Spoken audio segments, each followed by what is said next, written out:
Here we are, parked up in Serpa. Just going into Serpa now for a quick look around before we head on towards Castro Verde. Almost at the city walls here, or the town walls. Just coming up to it now, but you can see this aqueduct here. Not an overly old aqueduct this, I think it dated to the 16th century. So we're just finding our way into the walls now. Quite an impressive city wall, town wall. You can tell I'm not actually sure what it is, a town or a city. They got some amazing olive trees in this town here. Look at the olive tree there. How many years old is that, I wonder? So we're trying to find the entrance into the walls here. I think we might have stumbled across one. So yeah, this looks like an entrance we can take. We're inside the city walls now and inside the beating heart of the city. Nice up here, it's a nice day. There's the far side of the walls over there. And through this section we've got the castle. Strange old entrance into this castle here. Duck. Yeah, I better duck down to get through here. So into the castle we go.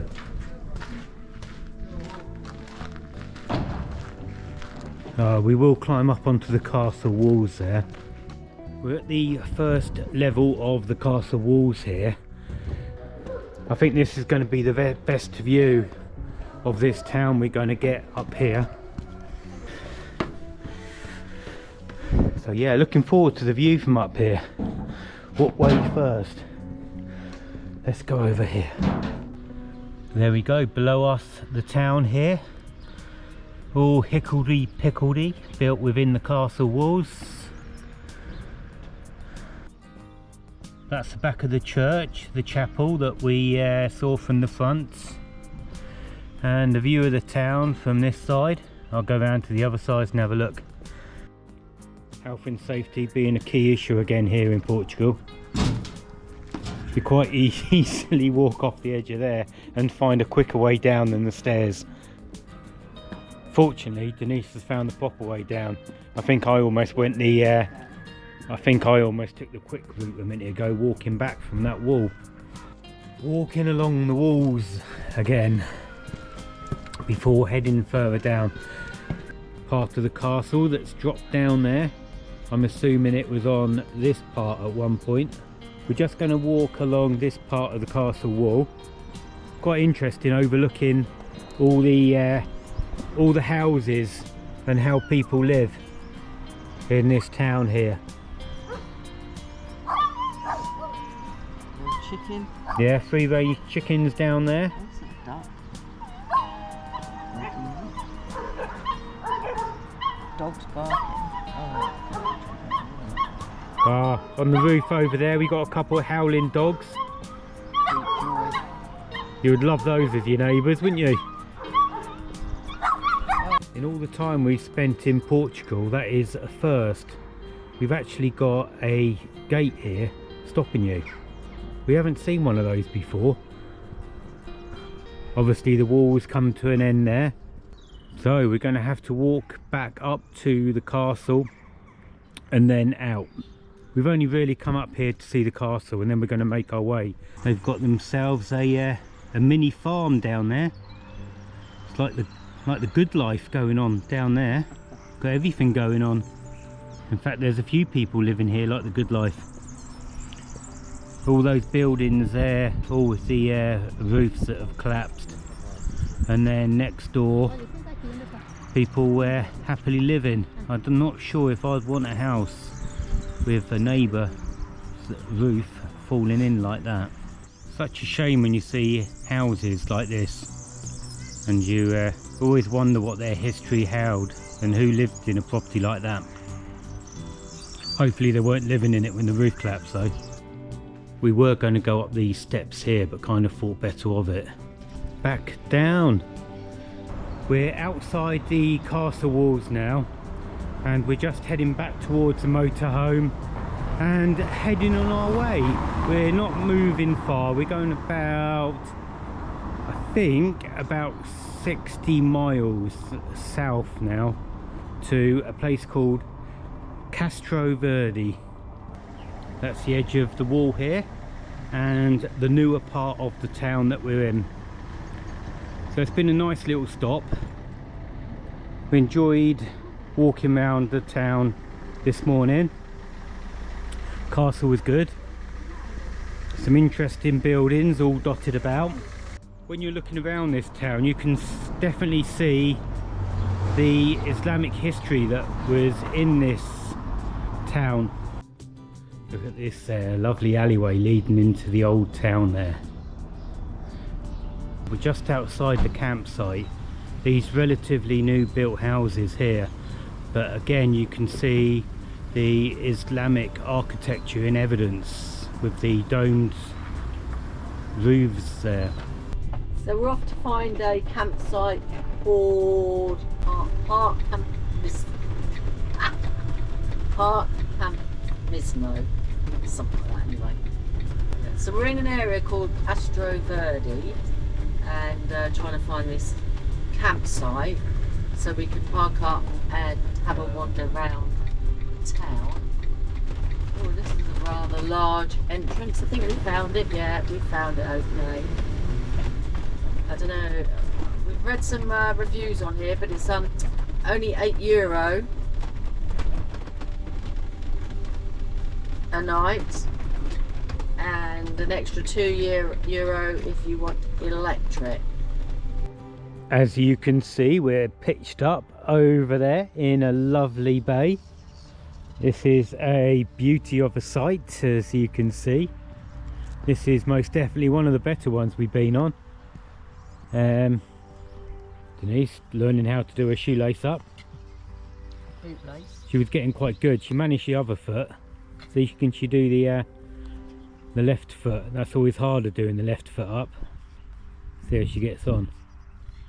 Oh, she's going for the double knot. Oh, I am very impressed with that. That's the local bar over there. We'll be popping in there later for a pint of Sagres. So this is the beauty of a site that we're staying on. Just going to have a wander around into the most popular part of the site here. That's supposed to be the most level. Yeah, this is the most level part of the site. Although we did level up quite well. We did.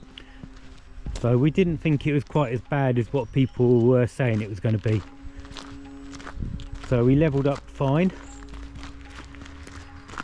Quite a few big ships down here. That's what we've been looking for. We've been looking for the basketball. Denise and myself will come down here later and have a little game of basketball. You'll be able to see me dunking. Obviously we've left the campsite and we just thought we'd go for a walk into the centre of the town here at Castro Verde. So that's where we're heading to now. Lovely old building here in Castro Verde. Lovely tiles on there and marble below. Quite a shame really to see such a beautiful building in the state of disrepair it is, because it would have obviously been an extremely grand residence at some point. Quite unusual. Nice tiling at the top there. Assuming that's the council buildings there, and this is the main church here.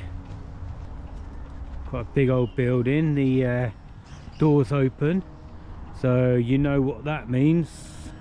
So yeah, that is the front of the main chapel here in Castro Verde. Big chapel, massive inside, like a lot of the chapels and churches and cathedrals we've been into in Portugal. They're lined with painted tiles, which make them a little different than a lot of the other ones that we've been into. For me still, the ones that were in Montenegro were hard to beat. Walking down the high street here. It's all happening. Just over there is where the motorhomes are staying for the night. It's where I would recommend staying if you're in this town. Looking back in the other direction, you can see the big church there up on the hill. As Denise just said, it looks kind of Islamic, this outlook here. We're just leaving this campsite now that we stayed on last night. We're not going to stay any longer. Quite a basic site. It was only cheap, €10.50 including electricity, so not a lot of money really, although we may have been better off parking in a large car park that was in this town. Anyway, so we've just done our black waste and emptied our grey waste. We were going to fill up with water, but it's one of our bugbears really. There's no freshwater tap. The only taps there are above the black waste, so you know people are using that water to clean their cassettes out, and that's most definitely not water that you want going into your motorhome. So if you are here, I wouldn't recommend using the water at the dump station. There is water at the pitches, although that didn't particularly look that great either. This is an actual working windmill here that you can actually visit. We might pop up and have a look in the windmill. If you enjoy watching our videos and would like to join us on our travels, then click on that like button, subscribe to our channel. It's free to do so, and come along with us on our journeys. We're close to the campsite that we're heading to. We're not expecting too much at this campsite for the money, to be honest, because the Portuguese campsites are not as good as you would possibly be used to in the UK. So it's going to be costing us around €20 a night with electric. There's nowhere closer to Albufeira that we can stay in, so this is probably going to be our best option. Well, this is the campsite straight ahead of us here. Not really the sort of campsite we enjoy going into, but anyway, we'll go in and have a look. So we've been directed into a parking bay here by this tiny gent. Tiny gent.